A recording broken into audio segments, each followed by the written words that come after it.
4 छात्रों का एक दिन एग्जाम होता है, लेकिन क्या वो एग्जाम देने की जगह रात भर मूवी देखते हैं और मजे मार रहे होते हैं। पूरी मूवी देखते हैं, गाने सुनते हैं, एंजॉय करते हैं, छोड़ देते हैं कि क्या कल एग्जाम है। सोचते हैं प्रोफेसर हमारा बहुत सीधा है, एक बहाना मार देंगे और प्रोफेसर मान जाएगा।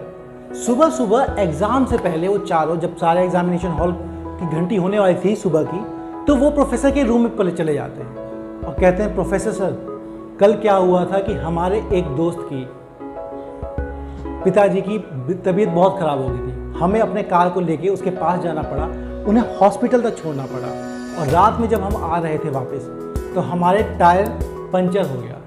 कार का टायर पंचर हो जाने के कारण हम हॉस्टल में पूरी रात वहीं लगे रहे, उसे धक्का मार के लेके आए। तब तक बहुत देर हो चुकी थी, हम कुछ पढ़ नहीं पाए।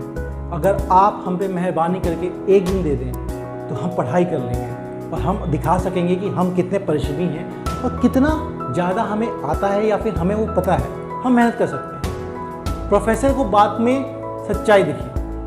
प्रोफेसर ने कहा देखो तुम लोगों ने बहुत अच्छा काम किया, अपने दोस्त के पिता को हॉस्पिटल पहुंचाया, ऊपर से कार अगर पंचर हो जाती तो इसमें तुम्हारी क्या गलती, तुम्हें एक चांस तो और मिलना चाहिए। प्रोफेसर कहता है कोई बात नहीं, आप लोग कल आके एग्ज़ाम दे दीजिएगा, मैं कल इसी टाइम पे आप लोगों को एग्ज़ाम दूँगा। सारे 4 लड़के खुश हो जाते हैं। 4 लड़के आपस में आकर देखा सब बेवकूफ़ बनाया प्रोफेसर को, अपने आप को ज्ञानी समझते हैं, ये पता नहीं बेवकूफ़ बैठे हैं सारे, कुछ भी बोल दो मान लेते हैं, चल अब ठीक समय ठीक से पढ़ लेते हैं। वो फिर पूरी पढ़ाई करते हैं, अगले दिन जाते हैं। अगले दिन प्रोफेसर क्या करता है, उन चारों को 4 अलग अलग रूम में बिठा देता है, एक क्वेश्चन पेपर देता है। उस क्वेश्चन पेपर में सिर्फ 3 सवाल थे। पहला सवाल, तुम्हारा नाम क्या है?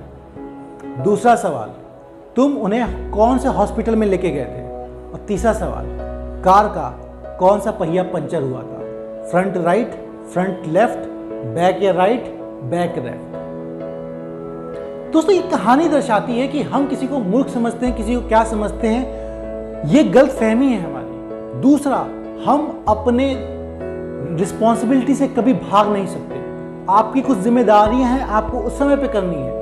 आप किसी को कुछ समझ के या बेवकूफ़ बना के चंद समझ के निकल तो जाएंगे, लेकिन वो आपका पीछा नहीं छोड़ती। इसलिए जब भी परेशानियां आए, अपनी रिस्पॉन्सिबिलिटी समझिए, अपनी जिम्मेदारियां समझिए और उन परेशानियों को सॉल्व कीजिए और सही समय पर सही कार्य कीजिए। उनकी गलती ये थी कि वो प्रोफेसर को बहुत छोटा और बेवकूफ़ समझ बैठे और वो ये सोचते हैं कि अगर हम रात भर पार्टी करेंगे, जो कि अगले दिन इम्तहान है, तो भी कर सकते हैं। तो दोस्तों हमें अपने रिस्पॉन्सिबिलिटी से नहीं भागना है, हमें अपने आप को प्रिपेयर करना है हर दिन निरंतर बेहतर के लिए।